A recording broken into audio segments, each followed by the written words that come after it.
자, 오늘 제목이 이제 전체 이제 주제이기도 합니다. 재앙들이 지나기까지, 재앙들이 지나기까지라는 제목으로 1절을 말씀을 나누려고 합니다. 여러분, 요새 이제 재앙이 한두 가지가 오지를 않죠. 예전 같으면 뭐 전쟁이 일어난다 그러면 뭐 전쟁에 대한 재앙 때문에 집중을 할 수 있거든요. 근데 요새는요, 전쟁의 소문들이 막 사방에서 나서 뉴스를 어느 걸 들어야 될지를 모를 정도로 전쟁이 사방에서 터져요.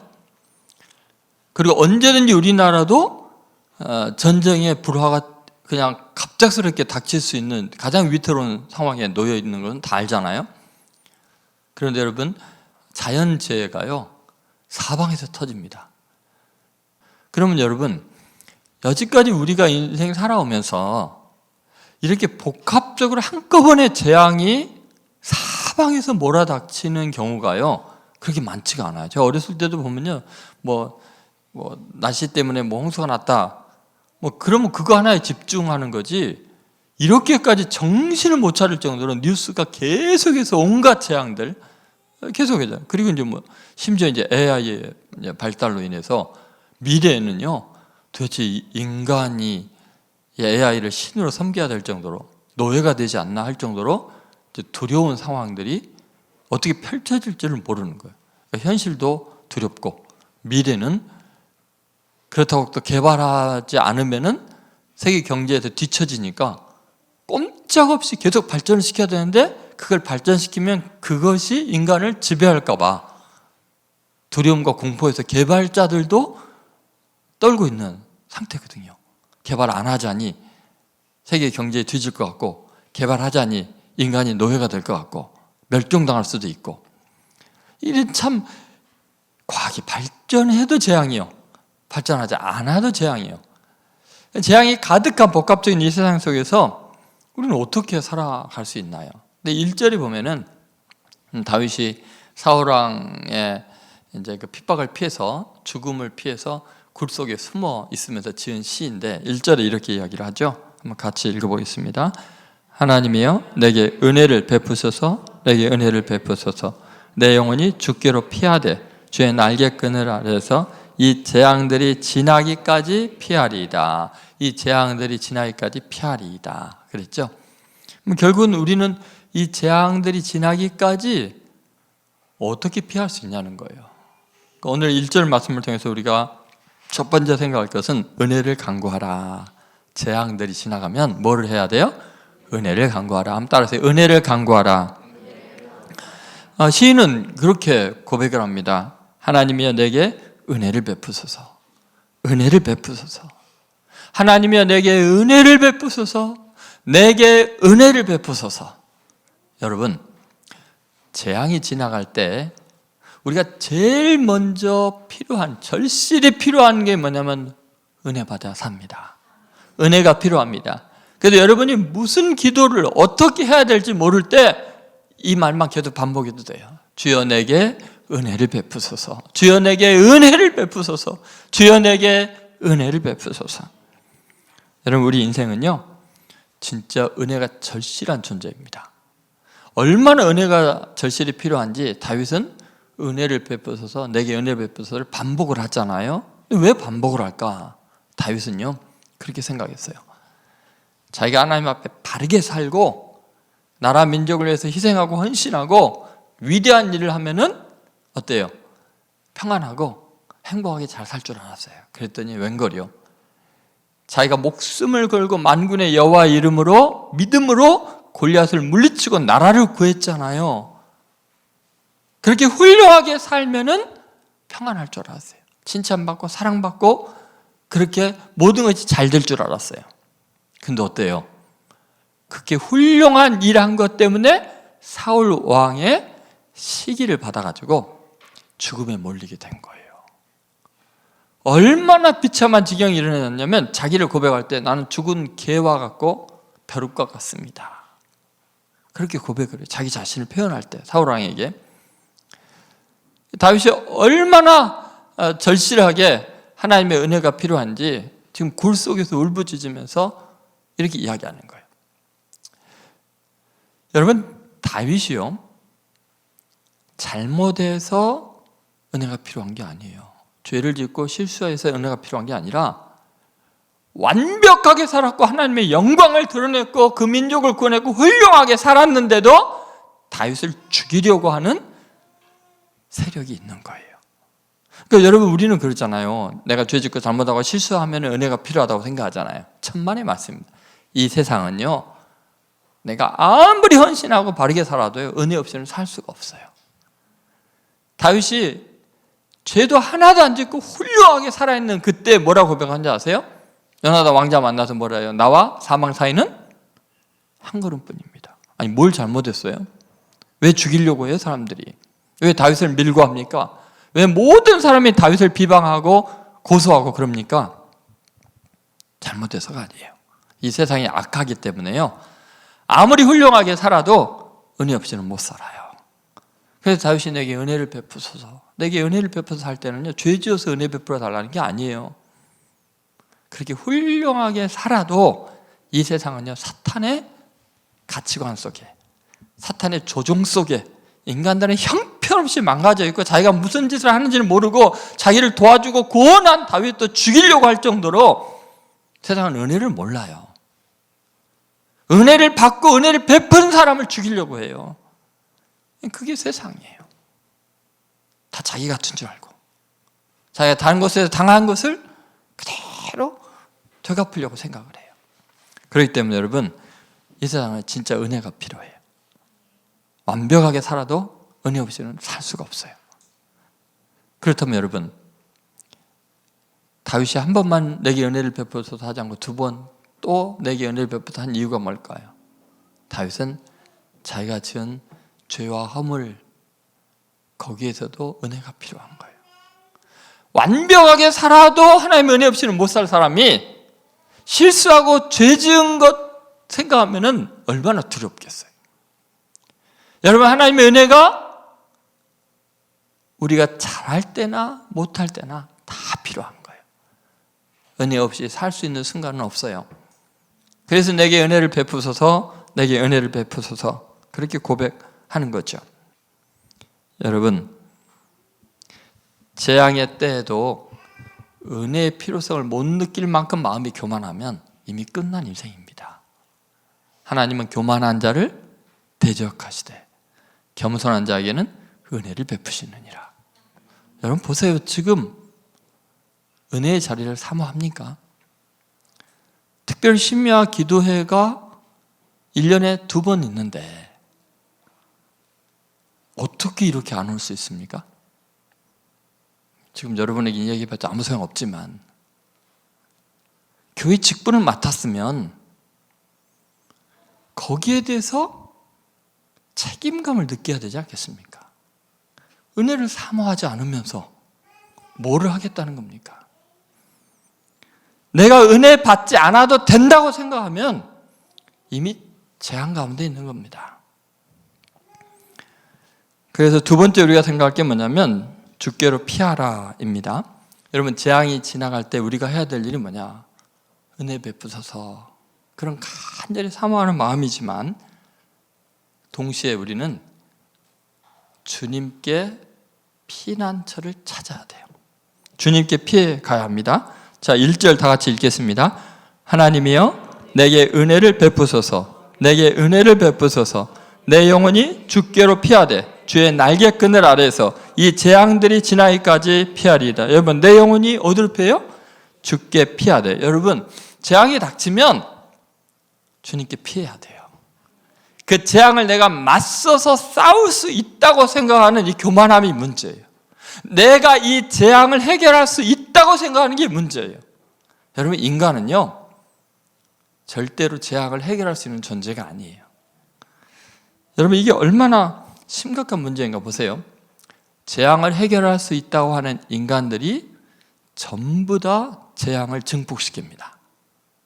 그래서 여러분, 우리가 재앙을 만나면 겸손히 하나님을 나의 피난처로 삼고 주님께 피하는 지혜가 있어야죠. 내 영혼이 주께 피하되, 이렇게. 내 영혼이 누구에게 피해요? 주님께 피하되. 저도 인생 살다 보니까요, 어떤 뭐 어려움이나 재앙이나 막 이런 게 만났을 때 내가 머리 쓰고 내가 막 똑똑하게 이렇게 처리하고 사람 찾아서 만나서 해결하려고 하면요, 재앙이 증폭하더라고요.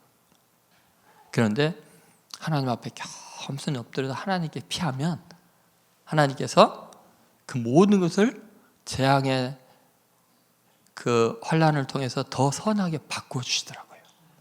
근데 내가 해결하려고 처리하려고 하면 재앙이 자꾸 증폭이 돼요. 맞습니까? 그러니까 재앙을 만날 때, 재앙이 지나갈 때 뭐 해야 돼요? 주님께 피하는 것이 상책입니다. 그래서 사무엘하 22장 2절 3절에 보면 이렇게 이야기를 합니다. 이르되 여호와는 나의 반석이시요 나의 요새시요 나를 위하여 나를 건지시는 자시요 내가 피할 나의 반석의 하나님이시요 나의 방패시요 나의 구원의 뿌리시요 나의 높은 망대시요 그에게 피할 나의 피난처시요 나의 구원자시라. 나를 폭력에서 구원하셨도다. 어때요? 인간의 집요한 공격 앞에서 다윗은 누구에게 피난해요? 맞서 싸우질 않고 사울왕과 막 싸우려고 하질 않고 어떻게 해요? 하나님이 내 피할 피난처시다. 그렇게 고백하는 거죠. 왜냐하면 나를 위해서 나를 건지실 분은 하나님이지 내 힘으로 나를 끌어낼 수가 없어요.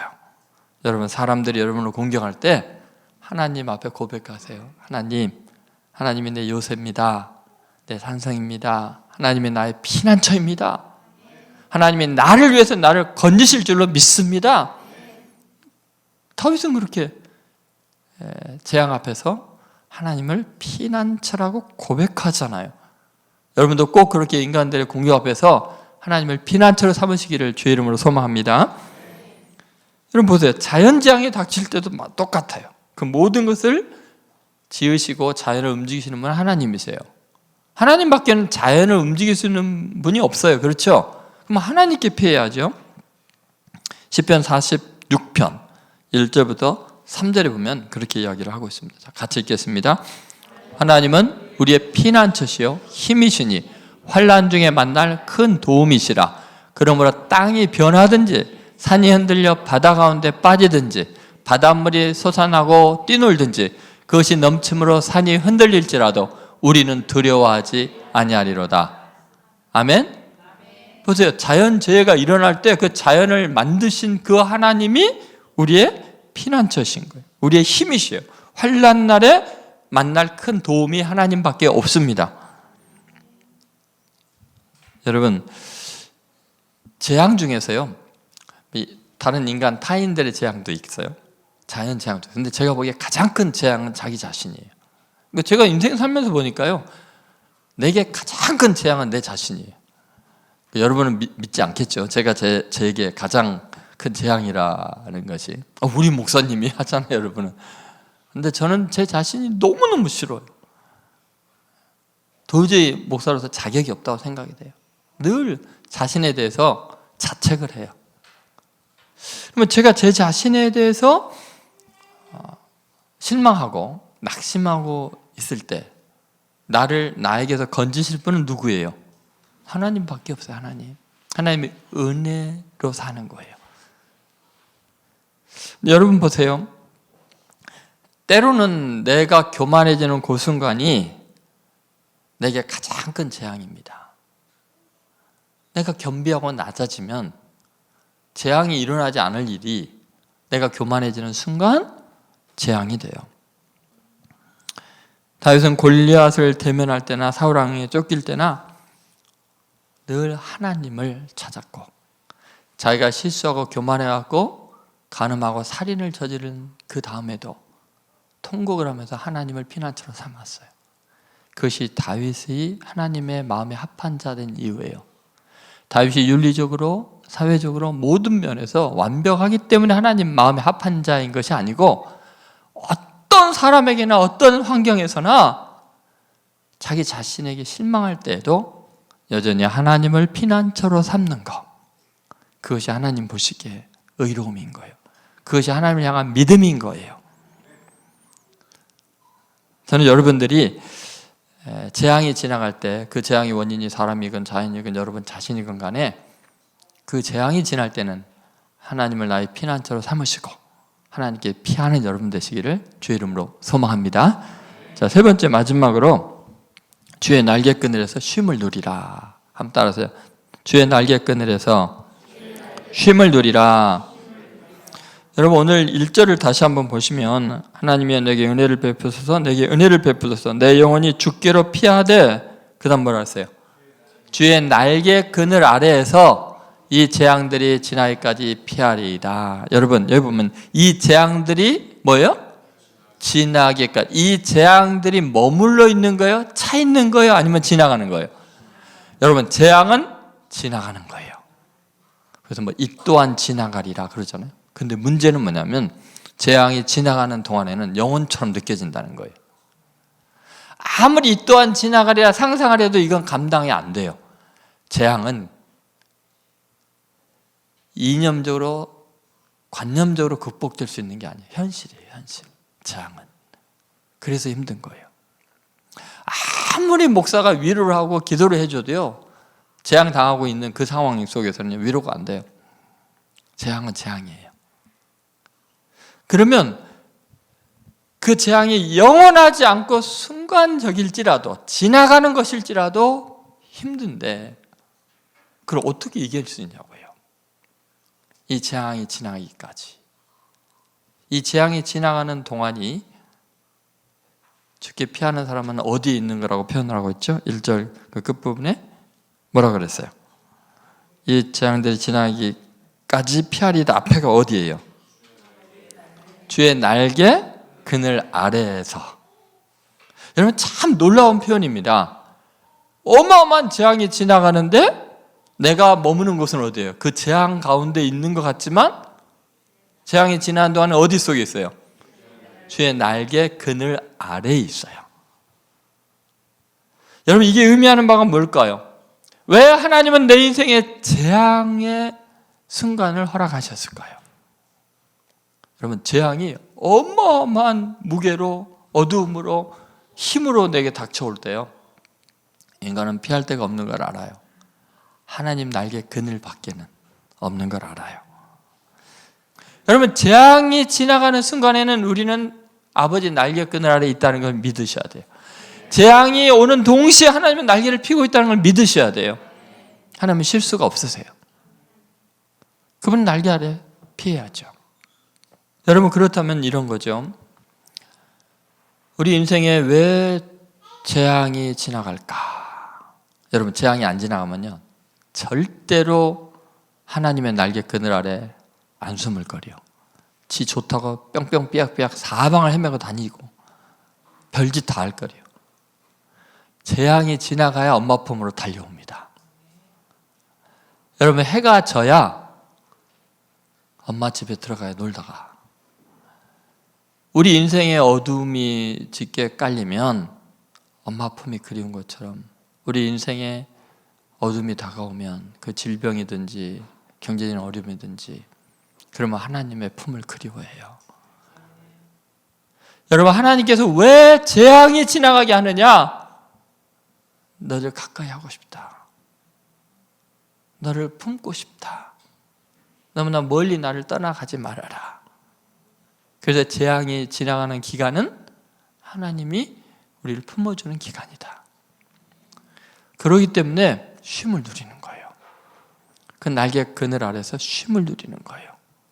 가까다 신방을 하면, 병원 신방을 하면 너무나 고통스럽고 힘든 모습을 보면서 얼마나 힘들고 아프세요, 여러분.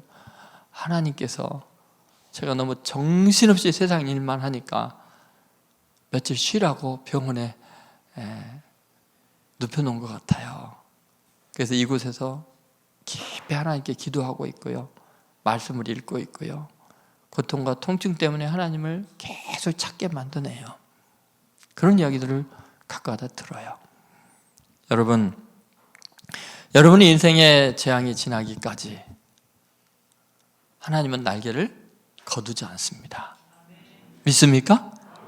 그렇기 때문에 우리는 그 하나님의 날개 그늘에서 쉼을 누려야 돼요. 그럼 여러분 하나님의 날개 그늘이 뭐를 의미할까요? 이 지금 다윗이 성전에 올라가면서 부르는 노래예요. 그 날개 그늘은 뭐냐면 슬랍. 법궤 위를 덮고 있는 그룹들의 날개를 말하는 거예요. 그 천사의 날개 그늘 아래, 그게 뭐냐면은 바로 짐승의 피를 쏟는 것이에요. 그게 상징하는 건 뭐냐면 바로 예수 그리스도의 십자가에서 팔을 벌리고 피를 쏟으심으로 우리를 모든 재앙에서 건지시는 보혈의 능력을 의미하죠. 그래서 고린도전서 1장 18절에는 이렇게 이야기합니다. 십자가의 도가 멸망하는 자들에게 미련한 것이요 구원을 받는 우리에게는 하나님의 능력이라. 구원을 받는 우리에게는 하나님의 능력, 우리를 구원하는 능력이 뭐예요? 십자가예요. 십자가의 그늘이에요. 그래서 찬송가 중에 이제 십자가의 그늘 아래 나 쉬기 원하네. 저 햇빛 심이 뜨겁고 또 짐이 무겁지만 세상에 그렇게 방황하다가 그 십자가 그늘에 나 쉴 곳 찾았네. 여러분 다시 한번 생각해 보세요. 영화나 드라마 같은 데를 보면요, 갑자기 무서운 괴물이 나타나거나 위험한 상황이 닥치면요, 낯설었던 남녀가 갑자기 막 끌어안고 막 서로 도와주다가 사랑이 싹 트는 거예요. 갑자기 가까워져요. 낯설었던 그냥 길을 가다가 갑자기 재앙이 닥치면 갑자기 가까워져요. 영화가 다 그렇게 되더라고요. 위기와 재앙이 없으면요, 그렇게까지 제임스 본드와 본드걸이 가까워질 수가 없어요. 위기를 겪으니까, 재앙을 지나면서 결국 둘이 붙어갖고 끝나잖아요. 하나님께서 왜 우리 인생에 재앙을 허용하실까? 그걸 통해서 우리는 하나님과 하나가 돼요. 하나님의 날개 그늘 아래 쉼을 누리고 십자가만 붙드는 사람이 될 줄로 믿습니다. 그러므로 오늘 이 말씀을 통해서 이 재앙이 가득한 세상에서 세 가지를 꼭 기억하셔야 됩니다. 첫 번째는 뭐예요? 은혜를 간구하라. 은혜를 간구하라. 두 번째는 뭐예요? 주께로 피하라. 주께로 피하라. 맞서 싸우는 게 아니에요. 세 번째는 뭐죠? 주의 날개 그늘 아래 쉼을 누리라. 어떻게 재앙이 이제 두렵습니까? 어떻게 은근히 기대가 되십니까? 재앙을 두려워하지 마시고 이 재앙 때문에 은혜가 넘치기를 바랍니다. 또 주님을 피난처로 고백하기를 바랍니다. 그리고 주님의 날개 그늘 아래 쉼을 누리는 복된 인생들 되시기를 주의 이름으로 축원드립니다.